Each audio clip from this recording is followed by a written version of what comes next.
day 10 of the web show from Los Angeles, and I probably should stress straight away that this is an adults-only clip. Just got to say that because it's with British porn star Alexis Silver. I actually had her on my radio show back in Australia, but we agreed to meet up at the Dresden, awesome restaurant. If you've seen the movie Swingers and you know all about it, it's rocking. We were talking about movies and stuff, and we were going to do an interview, and we talked about Silence of the Lambs, so before the clip we thought we'd recreate it. Here it is.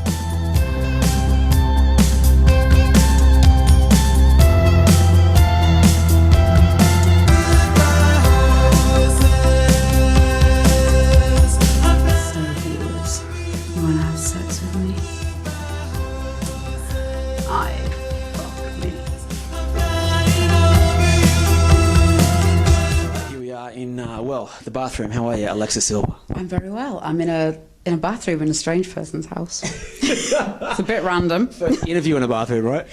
No. No? Unfortunately not, but it was a woman that interviewed me last time. Okay, she chose the bathroom? Yes. Well, I was there, she was there, you know. It was all good. So that's pretty cool for a Monday night in LA to just go out and hang out. We had dinner, right? Yes, we did. Very nice dinner at the Dresden. That was it. I thought it was the Dresden, but I wasn't sure. Very nice, especially since I didn't pay for it, which is always a bonus. Yeah, it's like about but no, the company's great. Awesome. Well, you actually had you on my radio show a couple of years ago, right? It was pretty funny, and that was cool. And so what's been happening since for you? Same stuff, really. Just been coming out to LA and being a good whore. Having lots of sex for lots of money. And doing the same stuff in England. Okay. So, tell us about your career, though. You started when? I think it was about 4 years ago. I was lap dancing at the time, and all the guys were like, "Oh, you need to do page 3." I'm sure page 3 in the newspapers with the booby magazines. So I was like, oh, okay. So I got a portfolio shot, and the guy was like, you know, I run photo sessions for amateurs. So I was like, okay, I'll give that a try. And then through that Score magazine, which is like the big boob stuff, they got in contact and were like, we want her to shoot for us. So I went down to London for my first pro shoot, which was good. It was kind of, you know, they're making all this fuss out of you, and I'm like, I'm taking my clothes off. Why are you being, I'm not a celebrity, fucking hell. Okay. And then the photographer, really, really nice guy called Steve Berlin. Let's give him a plug there. Yeah. He was like, if you ever want to try doing boy-girl, I'm like best friends with Marino, aka Super Dick, who does, it's like a series. You get a nickname like Super Dick, right? I don't know. Because he's not huge, and he won't mind me saying that because he knows, you know. But he's just amazing. He's been in the business for a while. Okay. And he does they're called the UK road trips. And he's got this, I think it's not a Winnebago, it's a Dodge something or other, this like big camper van. Yeah. And they drive it all over the country and just having sex with random girls.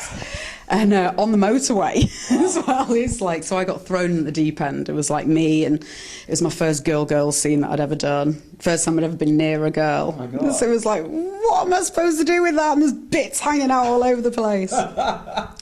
And so yeah, we did the scene, and then it sort of evolved into this, I think, 6-person orgy madness. Oh my God. Which was great. What do you tell your friends, like, when this starts? Do you get back, you're like, oh, how was your weekend? Well, pretty much.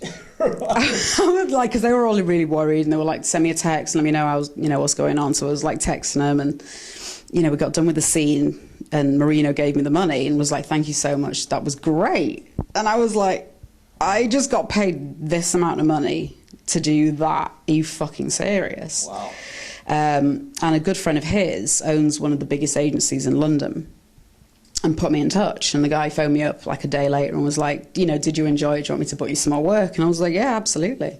Wow, since that started. Yeah, because I've always been fairly open about paying for sex. I don't give a fuck, to be honest. So I thought the worst thing that could happen is I don't like it and I don't feel comfortable. Right. You know, I didn't ever think, if I do it, I'm going to hate myself and that kind of stuff. So it was just, I'll try it. And if I don't feel comfortable with it, I won't do it again. And what's your profile like in the UK? Because do you get recognised or anything like that? You must have a lot of fans over there.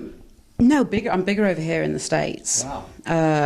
I get guys like double taking at me, but I don't know if that's for any reason. I suppose when you're in the media, you sort of wonder. Right. You know, so I always wonder, is it because he knows who I am, or is it because of something else? But, you know, I've had a couple of guys saying, oh my God, I've just seen you on TV. And I'm like, oh, great. But I think a lot of guys are are kind of embarrassed to come up and say, "Oh, I know you're a porn star," because then they're admitting to the fact that they watch porn. Yeah, I think so. Maybe which we all kind of do. Well, yeah. I mean, let's be honest. You know, I mean, I think I asked you this on the radio, no? Because you're working with, like, you know, dudes that are probably well proportioned for porn and stuff like that. How does a normal guy go in your life? If you meet a normal dude, is he going to be intimidated? He will be, but he shouldn't be.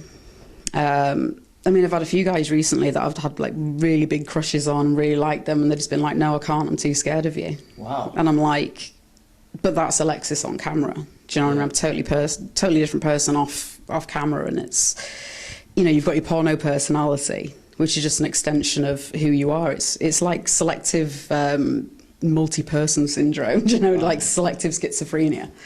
That's how it is. You get on set and you have a laugh. As soon as the camera turns on, you become the porn star. Some girls don't, and I think some girls just live the life. That's what I was going to ask you, because you seem to be like really switched on up here as far as stuff like that, looking at it in those eyes. Do you see a lot of things in the industry where you feel bad because people get sucked into it, right? It's a used up industry, isn't it? Yeah, I mean, that's the unfortunate thing, that there is such an ability for people to get swallowed up and chewed up and used and have bad things happen to them. But that's, to a certain degree, that's partly their fault. You know, you've got to keep aware of what you're doing, and just, you know, if a guy says, "I want to audition you for a movie," okay, fine, how much are you paying me for it? Right. Do you know what I mean? Don't give anything for free in this business, because that's what it is. It's a business. Yeah. It's an industry. And that's what you see. You need to treat it as such. You need to be a porn star, which is, it equates to basically being a businesswoman. And that, to me, is paramount. And that might be screwing me out of a lot of work, because I'm not the stupid slut that goes on set and blows everybody. Right.